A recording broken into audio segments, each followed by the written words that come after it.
Hi, welcome to the News Agenda for Wednesday, March 3rd, 2021. Happy What If Cats and Dogs Had Opposable Thumbs Day.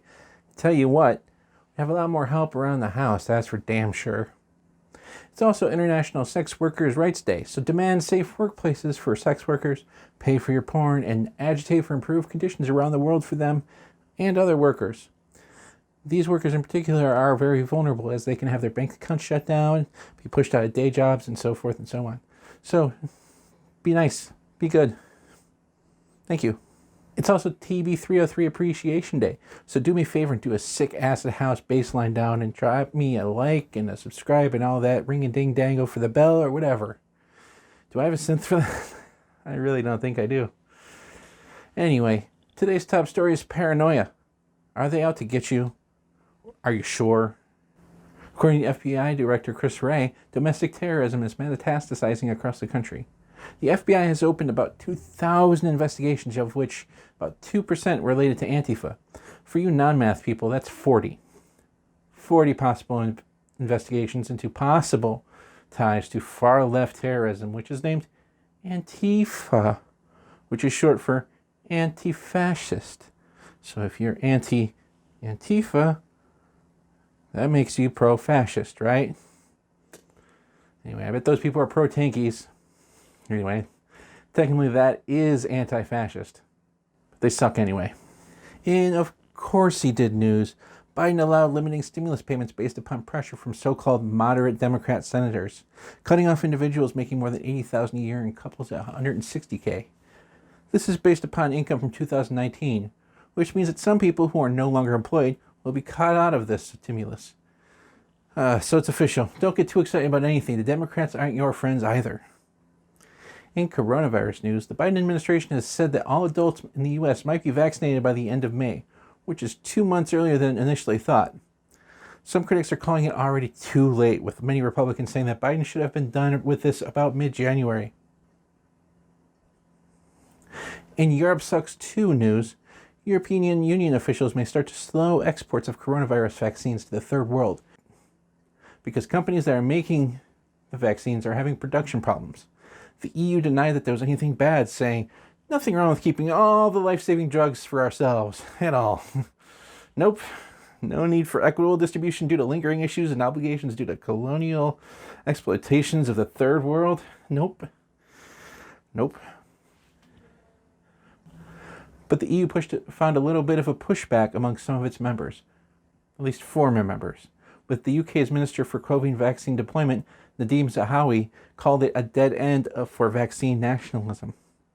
He went on to say that, I don't know, it might save a poor person from inventing something cool later. Like, that still happens, right? In the US, at Zahawi's utterance of the word nationalism, former White House advisor Stephen Miller awoke from his year-long slumber. In Scouts Dishonor news, the Boy Scouts are facing more than 80,000 sex abuse claims, and they're selling about 60 Norman Rockwell paintings to establish a settlement fund of about $300 million. Deborah Solomon, a biographer of Rockwell, said the value of the paintings might more be sentimental than actual. However, upon closer analysis of the art world, almost all paintings are valued not on actual but perceived value, which experts say includes sentimental. For example, the entire painting collection at the Chicago Art Museum is at best worth $1,000 in ink and canvas.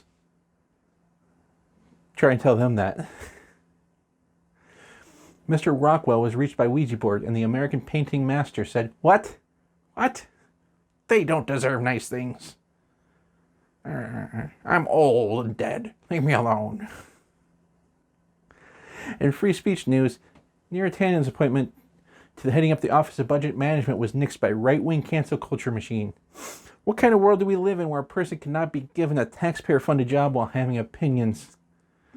Before you judge, ask yourself what's next. Will a Supreme Court justice be unable to really like beer? What will happen when someone talks about their love of Nazis or transphobia or their racism, homophobia, and other assorted bullshit? Won't anyone think of the opinionated people? Won't anyone think of the assholes? Today we'd like to bring back our previous sponsor, Great Sandwiches Plus. Our interim sponsor, Euphoria LGBT, didn't seem to be the kind of business we here at the News at Gen could be partners with. So welcome back, Great Sandwiches Plus. you can use the coupon code Mike Lindell Sucks, and you'll get a special treat of half off of a baked loaf of bread the size of a pillow they call the Yeast Master. That's right, the Yeast Master contains all the raisins they don't put in the other dishes because raisins and baked goods are fucking gross. So use the coupon code Mike Lindell Sucks to get your Yeast Master on your next order. Thanks, Burrate Sandwiches Plus. New York State is testing a passport type system that will allow people who are vaccinated or had a recent negative test to be allowed into certain events. This so-called Excelsior Pass is a mobile app that will theoretically allow a person to enter an event. Hackers responded by laughing for hours. And finally, and also in New York news, Governor Andrew Cuomo of New York is facing a double whammy. This week, he's being pressed upon two fronts, covering up nursing home deaths and sexual harassment. His next challenge is expected to be navigating a puff piece interview with his CNN host brother, Chris Cuomo. I think the real story, though, is that I, as a resident of Illinois, get to make fun of a Democratic governor of a different state for corruption and cover-ups. And for that, I thank you, Mr. Cuomo. Thank you so much. Oh, and before I forget, that's the news at Jen for Wednesday, whatever day this is. On Friday, I have a meeting with a potential book publisher, so I will not be doing a news at Jen on Friday. I'm sorry. So I'll see you Monday. But please keep on keeping on, dropping those likes and subscribes and all that other fun riddle-dangle stuff. And remember, please remember, I love you.